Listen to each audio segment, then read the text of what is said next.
Hello fellow crafters, thanks for coming back. So sorry that I haven't gone for so long, but today I wanted to go ahead and bring you on to a time period of right before I start to craft and what I do. Now, because I do have cats, I cover my stuff in cloths and blankets and other stuff just to make sure that it's going to be safe in the morning, because they like to go ahead and kind of, chew on some things. So this little towel is covering my mess from last night. As you can see, it is messy. I have all the equipment that I've been working on and I just left it there thinking, I'll come back to it. I got this little the pin, stainless steel pin from Amazon. Not too happy with it. It's too bendable. And I had this, I think this was from a swap. I can show you. Just to make sure I did not super get in there. Okay, so this little charm thing here, see it, is from a swap that I had. I don't remember your name, but if you're watching my video and you made this, please give yourself credit. It is beautiful. I love the color purple. I love the color silver. And look at the, wait a minute, look at the detail that it has. We'll get closer. Let's see if it, yeah. So yeah, she made this and I kept it, and now I'm going to use it as my glue pin stopper charm. I'm using this one right now. I'm giving it a try. Been working on some stuff. I got this last time. Over the weekend I received it. It's multicolored inks for different, what do you call it, effects that I might want on certain projects. Oops, I took away the lid to the purple one, but you get a purple, a brown, a blue family, a green family, and a pink family, and an orange family. And this is all perfect for all sorts of projects. I did let my granddaughter use it, and we're learning how to clean our stamps and our acrylic piece every time. But this Nona sometimes forgets herself, so I can't blame her when she forgets. So that is something that I've been working on. I have my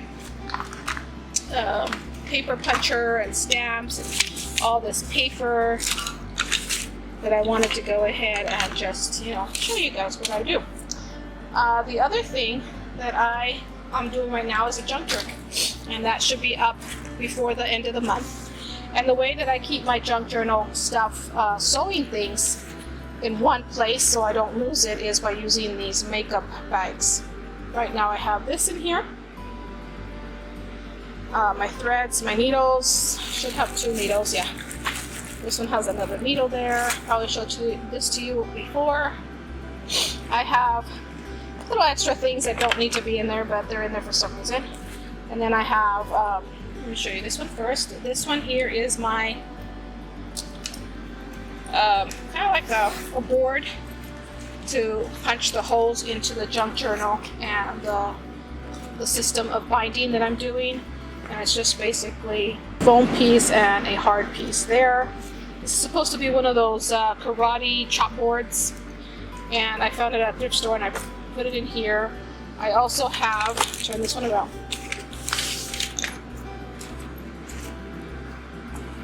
some different types of clips. My wax for my thread that doesn't have wax. The one that I have here is waxed, and I keep all that in there and I don't separate that. I put it right back when I'm done with it. And then I don't know what I have in this pocket. Nothing. It's just the insides and this one here to use for my junk journals. I have my sewing machine over here. It's the Sears Kenmore. It's an oldie but goodie. His name is Hunter. This guy is Mr. Hunter. Very reliable. I have my Cameron under there, electronic one. funny story to the whole thing. If you're watching this, Kelly, I can go ahead and really kick myself for that one.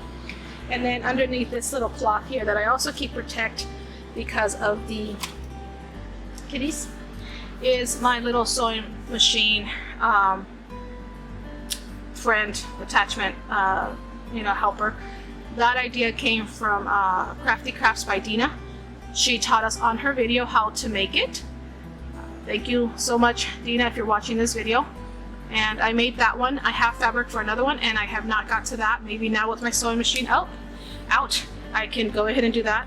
And usually what I have is a little piece of cloth here, and I keep it there with all the stitches, so I know exactly what stitches I want. I kind of custom my sewing machine by Cameron. I ordered these lights that go on your sewing machine underneath here, and I need one for that, so I might just go ahead and order one for that. I did show you guys in the past my little sidewinder. Very helpful when you're sewing and you need a bobbin of any kind, the metal or the plastic. Right now I have the metal because I have Hunter here who uses the metal ones, and all these look a little bit complicated when I came to it because I was so used to the electronic one, but keeping a little cheat sheet here helps me out a lot. So today what I am up to is going to be continuing with my junk journal. I'm not going to show you the junk journal because that's going to be a surprise. I don't think I've announced it or not, but I should be doing an announcement. But for those of you guys who are watching this video, I'm a designer team member for Studio 28E with Cheryl. If you're watching this, Cheryl, hi. Thank you so much again for letting me be on the team. And that video should be coming up. It's a very beautiful junk journal because the kit is already put together, and all those links and everything will be there on that video when I do show it. But for today, basically, this is a space that I have. You guys can see it's very tiny. If you can see the blocks at the bottom, it's probably 2.5, 3 feet by 2.5 foot space for my workspace. That there is my bed. That turns into my layout space for all of my paper stuff once I remove all that. This one here is my little cart that I have put together with all the stuff that I mostly use on any kind of project, and if not, I take out and put back in. Let me move over here. Over here I have this old plastic bin that I have lots of little things in there, a drawer filled with all the stuff I'm using, some fabric I might be using, some charms and other things that I'll be using to keep it handy, and then a little shoebox filled with things that I think I might use or could use, and then those get put back. So, yeah, I know. That's my baby's food bowls. They get fit on the bed. And then I take them down and clean them, and then I put them away. And then this is the album that I'm working on. Still haven't gotten back to that. So that is my space, if you guys can see it. Part of the bed becomes also the space, and then you've got your craft area, computer area, and then over there you can see that there's my Cricut, and that's my whole station there that I use for all of my supplies that might be useful computer wise or Cricut wise. And then I have my printer, which I think I've said before, I have the HP Envy Photo 7155, which is really amazing because I have the instant ink program, and that's amazing as well. And then I have some little drawers here with regular paper, sticker paper, jewelry making, more jewelry making back there. And then I have more papers and different types of paper. I have this vintage ivory printable paper. I got at a thrift store for $1.50. It is beautiful. And I've used some of the paper that I do have. I believe it was one of these. Not too sure. And then some stamps, and I keep my stuff up there as well. There's my cinch machine, more cardstock, and then just the computer and the background that I have to remind me every day I'm very special. And then over here, more shelving units for more stuff, and more crafts and more things. As you can see over there, more. And then of course, that one and this one both have craft items.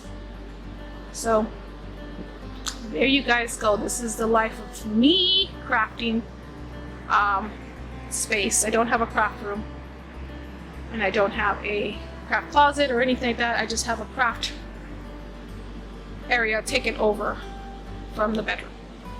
Hope you guys enjoyed. Thanks so much for watching. Bye for now.